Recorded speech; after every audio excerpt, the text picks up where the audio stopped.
Anya ang mga guidelines sa gipatuman nga COMELEC checkpoint sa atong mga lugar isip pagpanggandam sa umaabot nga barangay ug sangguniang kabataan elections. Kinahanglan adyunay USA ka COMELEC checkpoint kada syudad o munisipyo nga gipanguluhan sa USA ka commissioned officer.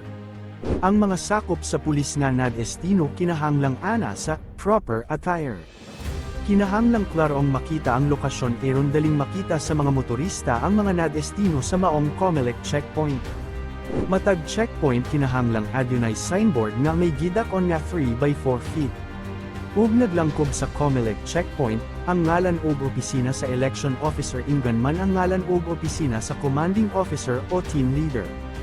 Alang sa atong mga motorista nga mogi sa atong COMELEC checkpoint, hinay-hinayi ang atong sakyanan, pagpalong sa headlight ug pagpasiga sa cabin light.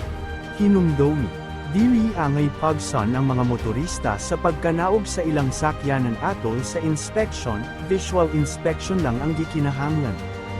And ama ang mga dokumento sama sa official receipt, certificate of registration ng sakyanan kung gikinahanglang susihan.